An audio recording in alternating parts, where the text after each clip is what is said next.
Alright, what's good, HawkSquad? This is your man Hawk back again in my signature HawkBanger react. So we're gonna check out BrandonDTM Spider-Man recap. Yeah, Spider-Man, one of my favorite movies of all time. The first Spider-Man, of course, you know, really got me into superhero movies in general. So definitely is one of my favorite superhero movies of all time.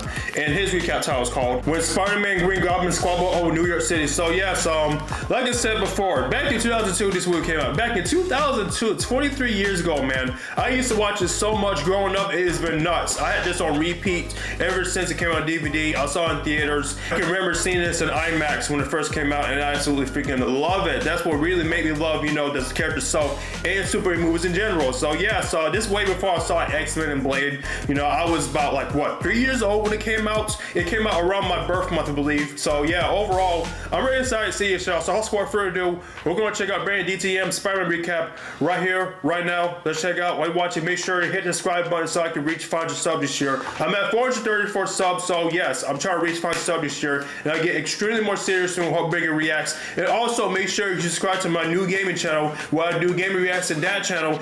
And also in the future, I will be doing gameplay playthroughs in the future. Hit it, hit it, hit it, get it, get it, get it, get it. I bet. So the movie opens up and we see this man Peter Parker absolutely going through it. This man is chasing down the bus, and the bus driver is being an asshole on purpose because he knows Peter is chasing him. Just look at the evil grin on his face. He's happy as hell. And the only reason he pulls over for Peter is because MJ spazzed on him for being a jackass. So he gets on the bus and gets tripped up in front of the huz, and bro, they doing my dog crazy, bro. Please tell me this isn't a daily thing for you, Peter, bro. Tell me this is not how your mornings go every single day. So they're on this field trip, and Harry Osborn pulls up, and we get introduced to his father, Norman Osborn. And I just wish they gave my dog the waves, bro. That shit would have been so cool. Because if any movie studio was ever gonna give a white man waves, it would be Sony, and it would have been in 2002 when a bunch of wild shit was going on. We're getting the rundown on these spiders, and these lame ass niggas keep fucking with Peter, and this guy who's supposed to be the teacher puts him in check. Bro, you look like you're the youngest person here. What do you mean you're the teacher? This research lady is giving us the breakdown on the 15 super spiders, and MJ corrects her and says there's only 14. Nah, bitch, what the fuck you mean there's only 14? I would have evacuated the premises immediately. That shit gonna bite you and make you super dead. So Peter asks to take pictures of MJ for the paper when the 15th super spider comes down and bites my dog, and y'all already know the drill. The rest is history. We cut to Norman talking to this military personnel about his super serum, and Buddy right here tells him that there is no way in hell they are ready for testing. So the general gives Norman 2 weeks to figure shit out, or he's gonna pull his funding. And this is a big deal. So Norman takes matters into his own hands and tests the serum on himself, and he starts bugging the fuck out. This nigga is hitting the Undertaker eyes and fucking flatlines. Like Norman just died. What the fuck? And being a good concerned employee, bro goes to check on him, and Norman comes back from the dead and throws this nigga through the glass. Like, damn, bro, what the fuck? He was just Back to formula. checking up on you, and this is how you treat him? Peter gets home from the field trip, and he doesn't feel good at all. He looks like me if I went 5 rounds with Lotto and SZA. Lord have mercy, dog. God, please, I beg you, please. Peter's going through it right now and passes out through the night. He eventually wakes up, and his vision is completely fixed, and my boy got some muscle definition now. He's coming down the stairs, and he does whatever the fuck this shit is, bro. White people, man, they be so funny without even trying, bro. They be doing like the littlest dumb shit. That should be hilarious. Peter's at school eating lunch, and MJ passes by and slips on some juice, and without any hesitation, this nigga catches her and the food. Got her in disbelief. Got all her teeth showing, heart racing, and panties drenched. Oh yeah. Oh, by the way, they use that take at least multiple times. I believe behind the scenes, like Joe Maguire, you know, he had to catch all the food without, you know, anything spilled, or probably something else about that. But yeah, I heard that take took a lot of times. My son playing in the seas, he playing the long game. Just give him a little bit of time. He's having some trouble with his webs and flings this tray at his bully, and he tries to flee the scene fast as hell. Now that probably maybe would have worked if you didn't have the goddamn thing following you around like a clingy ex, bro. It couldn't have been more obvious that it was you, gang. The fucking tray is attached to your webs, which is attached to you still, bro. bro. That shit follow you around, gang. That shit hilarious. Peter's trying to open his locker so he could dip, but his Byakugan kicks in and he weaves a punch with no effort. He then follows that up by dodging 3 punches and a wild haymaker hitting the Neo Matrix pose. Got these hoes flabbergasted. And just wait, y'all, it gets way better. Since this is New York, you know niggas can never run the ones. So buddy right here tries to sneak Peter and he does a double backflip in the air. What the fuck is happening right now? His ass is wildin'. He then dodges a shit ton of punches and grabs Flash's arm, twisting it back to him and hits him with an almighty push, embarrassing this nigga in front of the entire school. We get a montage of Peter figuring out his powers and shit, and we see, by the way, the guy who played Flash Drumman in Yellow, I think that was one of his first movies too. A wrestling ad in the newspaper for $3,000, and Peter wants those $3,000. He wants it bad so he could cop a whip and take MJ out on a little date. Uncle Ben drops him off and gives him the "with great power comes great responsibility" speech, blah blah blah. Who gives a fuck? We know about this shit. Let's get down to some fucking wrestling, bro. So boom, Peter gotta last 3 minutes in a steel cage with fucking Macho Randy Savage. Holy shit, I totally forgot he was in this movie. We skip to the match and he's getting whacked with a steel chair and flung all over the place like a ragdoll, bro. Like, it is not looking good for Peter. He's getting his ass whooped. But then he starts kicking Randy Savage's ass, knocking him out with some kicks and a monkey flip. A monkey flip is what knocked out Randy Savage, bro. Oh my god, bro. What the fuck? Yo, this is 2002, so I'll let it slide, bro. Whatever, man. Fuck it. Peter goes to get his 3 bands because he won, and Buddy is only gonna give him $100 because he knocked out Randy Savage in 2 minutes instead of 3. Excuse me? Because I whooped his ass faster, I don't get the money? Yeah, no, That was so weird. Like, he did it faster than 3 minutes and they was giving the bands, like, what? Would have took everything in my soul, in every single fiber of my being, to not shove my hand up his ass until webs start coming out of his mouth. But we have to remember, y'all, Peter is a bitch ass nigga in this movie so far, so he just walks off. I don't even know if he took the $100 either. And karma is a fucking bitch because the promoter gets robbed and Peter just lets him go and hits him with this absolute banger. I mean, if it was my problem. So funny enough, Uncle Ben gets killed by the robber that Peter let go, and Peter wastes no hesitation. By the way, he didn't kill him. Spoiler alert, Flip Marco the Sandman killed him.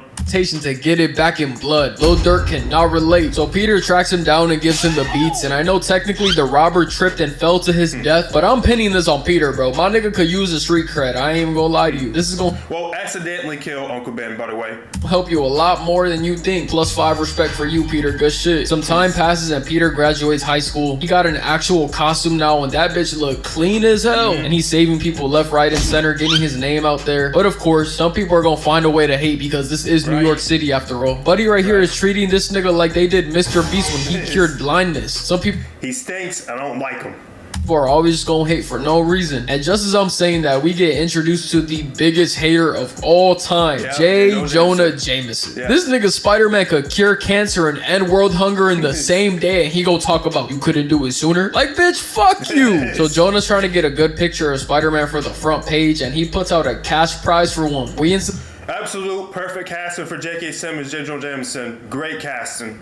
Cut to MJ getting off work and Peter catches up with her, and we find out Harry is cracking her cheeks, and by Peter's reaction he looks like he just found out too. Nah, Harry, that's some L-man shit, gang. Come on now. And mind y'all, at this point in the movie, Harry and Peter live together in the same apartment. How this has never came up is so crazy to me, bro. Me personally, I would have snuffed this nigga the second I found out, bro. Oh my god. Hey Peter, bro, that's your best friend, gang. Peter sees the ad for the Daily Bugle and pulls up with all these not at all suspicious ass photos of Spider-Man in 4K Ultra HD. Bro's not even trying to be low-key with it because the first picture he shows J. Jonah Jameson is Spider-Man in mid-air. How the fuck did you take this photo, Peter? This man was moving like a Maury cameraman on steroids and no one even bats a goddamn eye. Nobody's gonna question him? You were just in the air with Spider-Man and you got this picture of him? Fuck you, bro. Peter gets paid and Jonah gets his pictures for the paper. It's a win-win. While things are looking pretty decent for Peter, it is going to the gutter for Norman because his company gets bought out by the ops and he gets kicked out of the company that he started by the board of directors. How this is even possible, I have zero clue. Like, how are you gonna kick the nigga out of a company company with his name on it. It's an evil world we live in, y'all. After crashing out, Norman is like, alright, bet, I got some for y'all. Don't even worry about it. Y'all gonna see. We then cut to the World Unity Festival, and Peter is taking flicks and peeps Harry and this bitch he's been in love with since he was a kid getting all close and shit, until she curves him like Rihanna did Drake at the music awards, bro. Diablo mani, oh my god, bro. I wish a bitch would, especially in public. Nah, baby, you gotta go. I ain't gonna lie to you, bro, because at this point y'all probably been together for months and you don't want to kiss me in public? Yeah, fuck out of here, baby. I'm good off you. Peter's spider senses start going off, and we see the Green Goblin pull up for the first time, and he's putting Osama bin Laden numbers up with this attack, throwing pumpkin bombs that literally disintegrate people to ashes. Is this nigga serious? This man Norman said, y'all can't fire me if y'all are dead, bro. I'm weak as hell. Spider-Man pulls up, kicking him off the glider, sending him to the ground, but y'all already know that is not stopping bro at all. 12 pulls up on him and he handles them with ease. Spider-Man then throws a punch, but Goblin blocks it and kicks him away. Bro hops on the glider and is dumping the clip on Peter, missing every single shot like Maverick's Klay Thompson. You couldn't make one basket, Clay. One single basket. Come on, man. And you're supposed to be one of the greatest shooters of all time. Peter then hears a bitch in distress and completely forgets about everyone else and instantly goes to save her, until the Green Goblin hating ass slams him into the glass. God damn, nigga, he's not the one that sold your company, bro. Chill. Spider-Man elbows him and then hits him with a spinning backhand that gets behind Goblin, but he not with all that gay shit and hits him 3 times, knocking him off. Peter webs his mask and rips out the wires from the glider, sending Green Goblin blasting away like Team Rocket, but this beef is far from over. Then this man turns into fucking Michael Phelps with this elite ass diving form to save his mid shit from dying. This man Peter does not have a single athletic bone in his body, but turns into a goddamn Olympic diver when it comes to saving a hose. Yeah, I hate this man, I ain't gonna lie. And to make it even worse, instead of dropping her to the ground so the police and EMTs can make sure she's good, this bastard swings her several blocks in the opposite direction just because he can, because he wants to show off and shit. And then he doesn't even close the deal. He says, alright, bye, and flips off the random building he placed her on. Like, damn, nigga, you couldn't even get a kiss? All that saving for none. But hold on, y'all, let me catch myself from hating, because look at this big ass smile shorty got on her face. Nah, I ain't gonna lie, no cap, Spider-Man can hit those whenever he wants. But Peter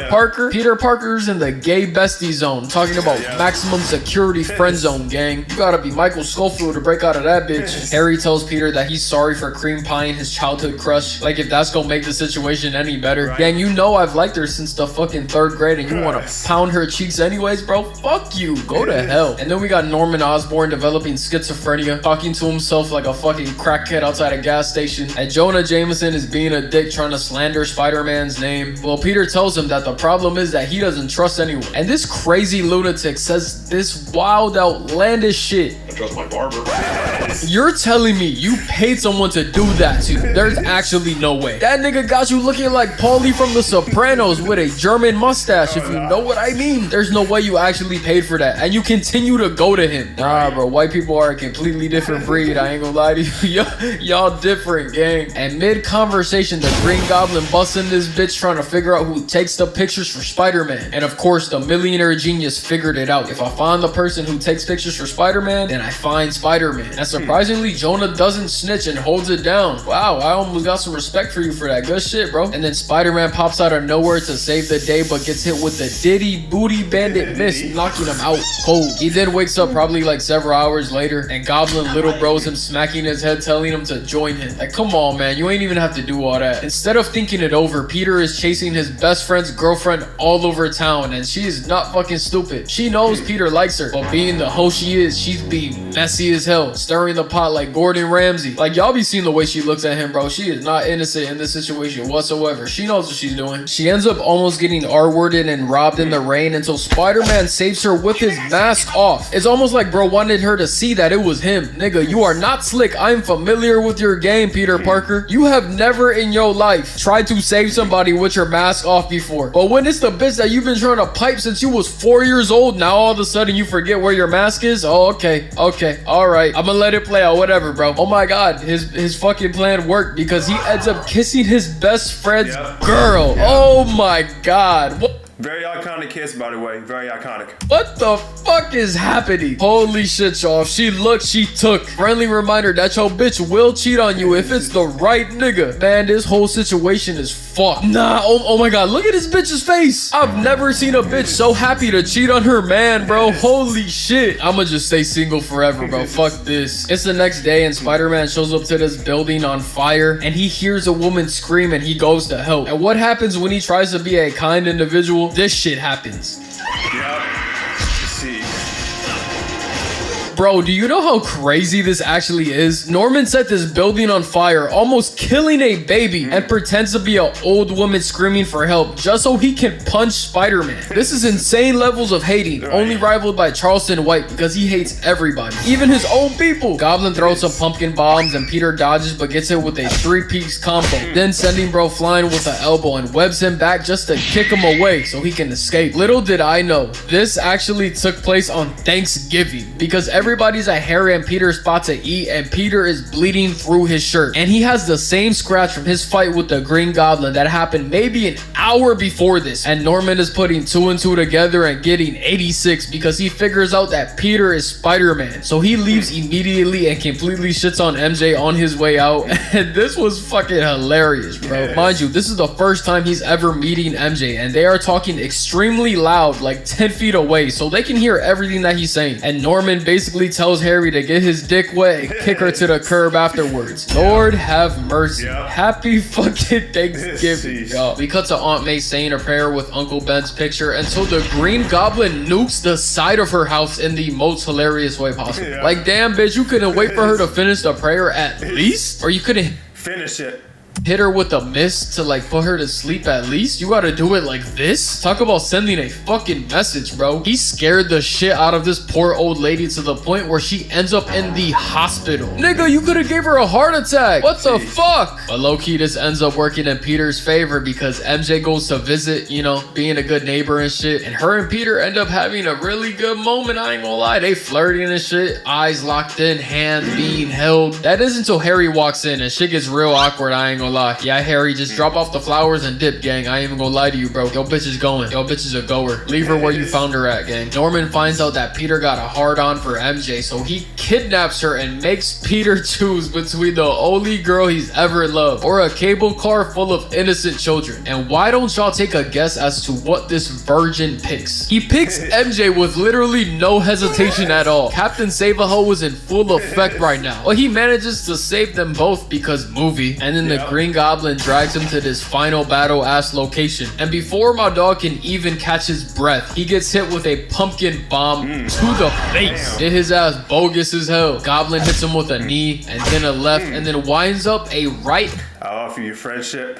And he spat on my face. Haymaker from behind his head. Like, just look at how far he cocked this shit back and lands a crazy uppercut, bro. Fucking hell. That nigga's jaw should be broken. But Goblin is on that ass, bro. All gas, no brakes. Ain't wasting no time, hitting his ass with 3 lefts and an anti-air counter, clotheslining him to the ground. I can't even capture y'all, man. Peter is getting his ass whooped right now. And I mean, whoa, just look at this fucking kick he gets hit with. Like, this man Green Goblin is hitting him with Mortal Kombat moves, bro. Ref, do something, bro, please, I beg you. Peter tries to use his webs and Goblin steps on his hand, and wait a goddamn minute. Timeout. I'm calling a timeout, y'all. Are my eyes deceiving me? Is this nigga Norman Osborn whooping Spider-Man's ass in green foam posits? Nah. No way, bro. Nah, this nigga's a true New York villain. Holy shit. It's one thing to beat a nigga ass, but it's another thing. It's a completely different level when you beating a nigga's ass in style. How the fuck did Norman Osborn even find out about foam posits? Goblin gets to talking crazy about MJ, and this was like putting a battery in this nigga's back because he got that pure virgin strength pumping in his veins, blocking getting stabbed by a trident. I think this looks like a fucking trident, and flings bro away. He then webs a brick wall down, but y'all know that did not do the job, though Peter got a spin the block on his ass. And he swings like goddamn Tarzan, grabbing him by the throat and throws him into another brick wall, landing a bunch of right hooks over and over. Got this nigga trying to cop the plea like, wait, don't do this, Peter. You know you don't want to do this. And whole time he was trying to snake bro with his glider lurking in the back. Peter does a backflip dodging the glider, and Norman Osborn murks himself with the glider. Spider-Man then brings Norman's dead body to the crib and Harry catches him, and then we cut to the funeral where Harry vows to make Spider-Man pay. And this is just funny because Peter gotta act like he's not the reason why Harry's dad is dead while comforting him, bro. Like, that shit crazy. This shit remind me of when niggas used to steal from you in high school and then help you look for the shit, like if they did take it from you. MJ then confesses her love for Peter, pulling a Sakura from Naruto, and Peter friend zones her and walks off. But yeah, that's the video, y'all. I hope y'all enjoyed. Alright, W recap, BrandonDTM, W recap. But yeah, the first Spider-Man movie still is one of my favorite movies of all time. It was like, damn, dude, it feels crazy. It's been 2002 it came out, man. I used to watch this so much growing up. This movie itself got me into superhero movies in general. Like, man, it feels crazy. It's been that damn long. So, but yeah, overall, W recap, BrandonDTM, keep it good with these, and shout out to you, man. So, HawkSquad, that is my conclusion. I'm a HawkBanger recap react to BrandonDTM Spider-Man recap. So enjoy this, please. Smash the subscribe button, like, comment, share your thoughts. Have you seen Spider-Man? Every single Spider-Man movie? How many times have you seen all of them? And yeah, what's your favorite Spider-Man movie in general, by the way? And how old was you when you saw the first Spider-Man movie? So like I said, overall, W recap, BrandonDTM, keep it good with these, and shout out to you, man. So HawkSquad, I have to call it quits for today. I was gonna do all my HawkBanger reacts today, but I have a lot more to get done, and unfortunately, you know, I was gonna, like I said, I was gonna do all my reacts today, but like I said, I got a lot more stuff to do, including my college homework. But hey, at least I got a chance to do HawkBanger reacts today, both this and Kevin's K-pop being Hunters recap, which I did previously. So once again, HawkSquad, this is your man HawkSquad signing out for today. I will see y'all next week for more HawkBanger reacts. Stay fly out the sky. Peace out. Have a great weekend. HawkSquad forever.